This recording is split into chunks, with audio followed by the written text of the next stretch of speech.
پخیر راغلی زیم لانجمار یار په تاریخ کې به تر اوسه پورې دومره دوکه ګنکپانو ډاکټرانو خپلو مریضانو له نه ورکړي، دو نمبر پیرانو به خپلو مریدانو له نه ورکړي، د مردانه کمزورۍ علاج کولو والا حکیمانو به د واده زلمیانو له نه ورکړي، او دومره دوکه به تر اوسه پورې جنکو هلکانو له نه ورکړي لکه څومره دوکه چې دې ټیک ټاک پاکستانیانو له ورکړه. هغه داسې چې د شورو نه د دنیا د خلکو دا معمول ده چې په کم کار کې د چا څه فایده نه نو هغه کار څوک نه کوي، او کم کس چې په یو بې فایدې کار پورې نښتی لکه د دې ټیک ټاکرانو نو هغه ته خلک په ساده الفاظو کې لیونی وایي. خو سوال اوس دې ځای کې دا پیدا کېږي چې دا ټیک ټاکران خو هم په دې ټیک ټاک پورې بغیر د څه فایدې نه نښتي دي، نو آیا دا لیوني دي؟ نو د دې جواب دا ده چې دا لیوني خو دي، خو د لیونتوب سره سره په دیو کې دننه د بدبودارې نالۍ هغه شپږ سلیماني چینجې هم ټوپونه وهي، د کم د وجې نه چې دیو د ټیک ټاک لکۍ په دواړه لاسه داسې مضبوطه نیولې ده لکه یا چې دا ټیک ټاک دیو له خپله خور ورکوي یا د دیو نه خور اخلي. زما مطلب د خور رشته. اوس دې ځای کې به تاسو دا سوچ کوئ چې ټیک ټاکرانو ته خو د ټیک ټاک نه فایده راسي، فین فالوورز یې زیاتېږي، مشهورېږي، نو لانجماره ته څنګه وایې چې د ټیک ټاک نه ټیک ټاکرانو ته فایده نه راسي؟ نو بای د دې خبرې په جواب کې به زه تاسو ته دا ووایم چې د داسې فین فالوور څه مطلب د کم فین فالوور زیاتولو په لالچ کې چې سړی د خپل عزت نه فالوده جوړه کړي او خلکو ته په پلیټونو کې پیش کړي، او دا چې کومه په ټیک ټاک آلریډي ځانونه د خپل عزت نه خلاص کړي دي او په ډمتوب او بې شرمۍ په میلیونونو فالوورز په ټیک ټاک کې جوړ کړي دي، هغه هم نن سبا کور کې په چټای پړ مخ پراته وي او سټونه ګري او دا سوچ کوي چې په ټیک ټاک باندې خو موږ فالوورز جوړ کړل، خو اوس په دې فالوورز وکړو څه؟ اخر څه فایده د دغه فالوورز نه موږ ته؟ د دیو نه خو اچار هم نه جوړېږي چې سړی پورې یو ټیم روټۍ وخوري، نو اخر د ټیک ټاک په دې فالوورز موږ وکړو څه؟ د دې هر څه ورته ښه پته ده، خو هغه سلیماني چینجۍ قلارېدو ته نه پرېږدي، نو بیا د کور نه د زنانو لوپټې کمیسونه پرتوګونه او کریم پوډر راواخلي او د ټیک ټاک مجرو لوزي، او داسې هم نه ده چې په ټیک ټاک کې ټول خلک غلط دي، صحیح خلک هم پکې شته، خو د هغه صحیح خلکو تعداد په ټیک ټاک کې دومره دی لکه څومره چې په وړو کې مالګه وي. نورو ټولو په ټیک ټاک کې د ځانونو نه د کوڅو هغه اجراګان جوړ کړي دي، کوم اجراګان چې چرته هم په خوشي ځای کې څه ګڼه وویني نو بغیر د دې تحقیق کولو نه چې دلته به مړه شوی وي یا خادي، خو بس خپله دوپړۍ به اړول راړول شروع کړي. دغه د ټیک ټاک ارزانبای اکټرانو ته زما سره سره نور هم ډېرو خلکو په نصیحتونو ځانونه ستړي کړل، او دا یې ورته ویل چې دې زولۍ ته وګورئ او د زولۍ لاندې زموږ د دې درېیمې خپې خاطر وکړئ چې نور شرمول مه کوئ او په ټیک ټاک د دې هجراتوب نه قلار شئ. خو هغه یو خبره ده وایي چې کم خلک خدای شرمولي نو هغه شرمېدلي بیا په خپل شرم خوشحاله. د دې خبرې مطابق دیو زموږ په هغه نصیحتونو عمل ونه کړو او د عزت په ځای خپل شرم زیاتولو له ترجیح ورکړه. دغه وجه ده چې ټیک ټاک نن د رنډي خانې د هغه بدنامو کوڅو نه هم زیات بدنام شو، د کومو کوڅو د بدنامۍ چې به خلکو مثالونه ورکول، او بیا زما په نظر کې خو دومره بدنام شو چې ما د ټیک ټاک دغه د غیرت نه مکمل طور باندې خالی شوي د روپیز اکټرانو له نوم هم قومي هجراګان کېښو، هغه ځکه چې دا زموږ هغه قومي هجراګان دي کوم چې زموږ د ملک او د کلچر د عزت نه د نسوارو هغه استعمال شوی چونډی جوړ کو، کم چونډی چې خلک د استعمالولو نه بعد د کچرې بالټي ته گزار کی. نو د بجلیګر مولانا صاحب د خبرې د ټیک ټاک د دغه قومي هجراګانو نه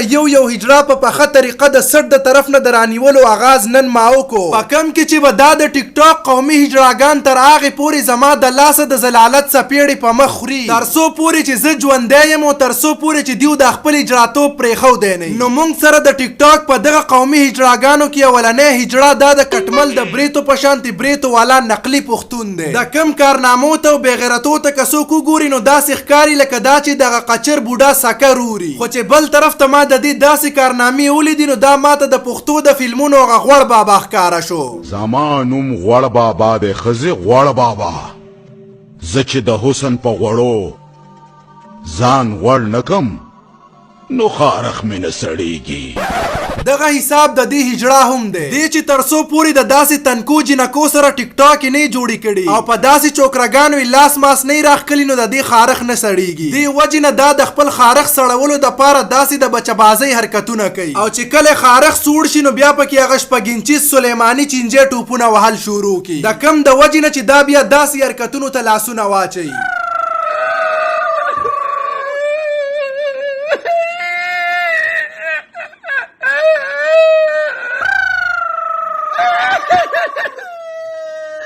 चुप चुप उसका उसका उसका चुप चुप चुप و مولا دې په ګولو سوری سوری کا زړه خو مې وای چې د علي 007 په پرتګاخ دې د بجلی پستنه پورې وتړم او په جلات خان دې شپېته ځایه سوری کم او بیا دې په هغه ګرمه وینه خان بابا له استنجا وکم چې دا پښتانه درنه خلاص شي غټ پټ سانډای خو عقل در پکې د نسوارو د چونډي عمره هم نشته هغه داسې چې یو خو دې په ټیک ټاک مخامخ د خپل نوم سره پټان لیکلی دی او بیا حرکتونه داسې کوي چې پټانانو له سب بنګالیانو لته هم شرم ورځي او بیا دغه لاسکه دې نخرې لی راشئ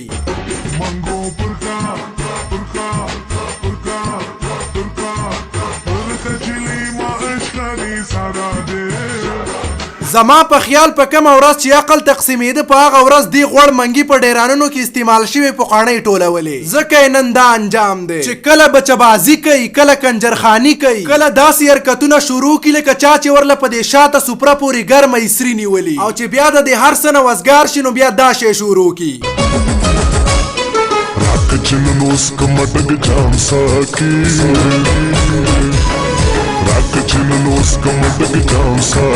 د دې جواب به ورله بجلیګر مولانا صاحب ورکی د مور وادم دی دویم میړه ته ودیږي که ښځم دویم سړي ته ودیږي که خورم بل و سړي ته ودیږي ولې ګډېږي اوس راځو د ټیک ټاک یوې بلې نخرې طرف ته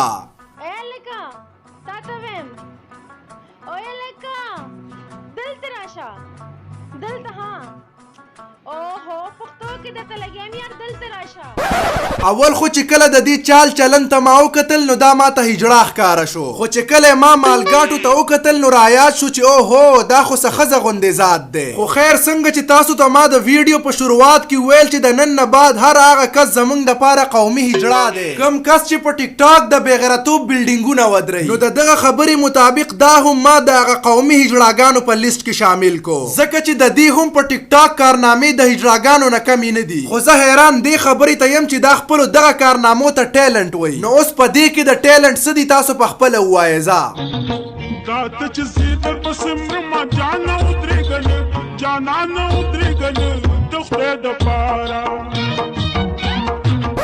د دې په ځای خو چې د فرمان کسکر هغه د سپي په شانتې غپل اوري هغه تې ښه دي